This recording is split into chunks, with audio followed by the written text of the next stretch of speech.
Hi guys, welcome to this jazz trumpet video where we will be looking at dominant chords.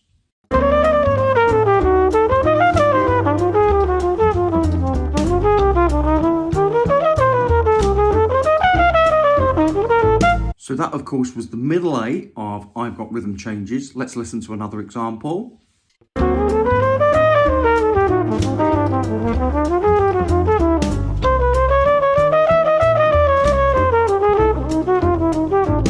And there's a theme running through all of those solos where I am using the dominant 7 with a flat 9. And the flat 9 is fantastic because it allows us to have a more of a diminished approach. And seeing as there are only 3 diminished chords, it really cuts down the amount of learning we have to do.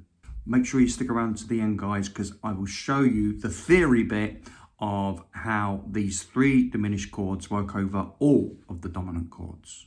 So here is the middle 8 for I've Got Rhythm in B flat pitch. Remember, the resources come in concert pitch, E flat pitch and bass clef 2. They are sent to my Patreon members and coaching program. So we've got 2 bars of E7, 2 bars of A7, 2 bars of D7 and 2 bars of G7. And if I just play over that with the backing track, nice simple tempo, it sounds like this.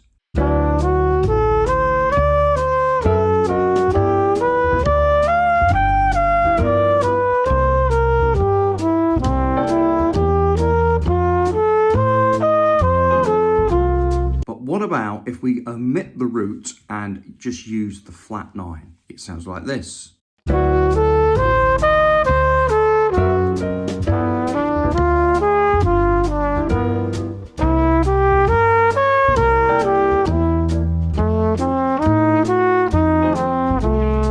And that flat 9 really gives us a bit more of a bebop type hard bop flavour. So in this exercise, I am targeting the notes of the diminished G sharp, B, D and F by a semitone.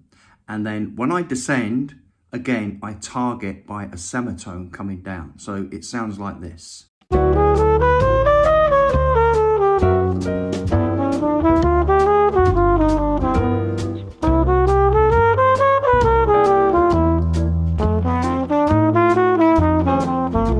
So last week I did a lesson on chromatic enclosures. So what about if we use chromatic enclosures for dominant chords? Starting on the flat 9, here is what it sounds like on I've Got Rhythm middle 8.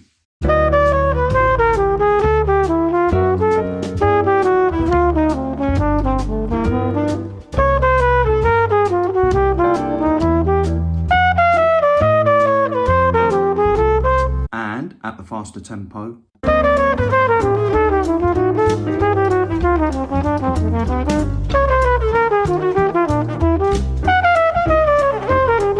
The chromatic enclosures for me really lend themselves very nicely when we are just going for that diminished sound, because it moves in minor third steps and it just falls under the fingers very nicely. So using that diminished flat 9 approach where I'm focusing on the 3rd, the 5th, the 7th and the flat 9, here are a few examples of I've Got Rhythm middle 8s.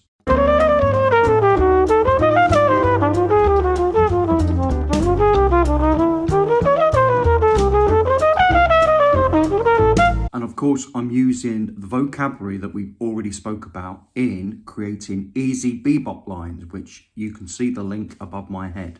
Check that video out too, guys. So here's another example, and I start off, I've just completely stole the riff from Donnelly, Charlie Parker's Donnelly, and use vocabulary, again, that we mentioned in the bebop lines.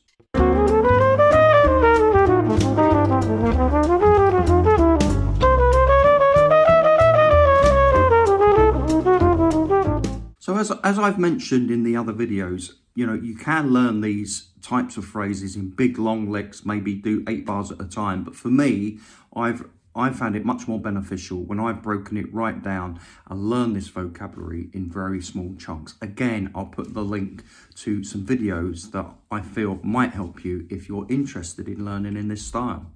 Okay, guys, here is the theory bit where I talk about the diminished approach over dominant chords, where we only actually use the 3 diminished chords. Okay, we're going to jump over to the desktop for that.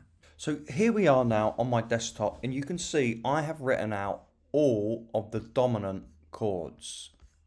Okay, and each line represents the diminished, the diminished chord. So an E to the G to the B7 to the C sharp, okay, and then the A to the C to the E flat to the F sharp. If you were to play those notes on your instrument, you would be playing a diminished chord, okay. And then you can see those notes, when we omit the tonic and only use the third, the fifth, the seventh, and the ninth, they are available in all of those corresponding notes from the diminished chord. And because there's only 3 diminished chords, there's only 3 diminished scales, or the patterns, or the chromatic enclosures that you actually have to learn. But of course you have to make that mental shift and be able to apply them over different dominant chords. But actually your fingers are only doing one thing. I hope that makes sense. And just to finish this video off, something you can also do when you get 2 bars of E7, 2 bars of A7, 2 bars of D7, such as the I've Got Rhythm middle 8, you can make it 2-5 like this.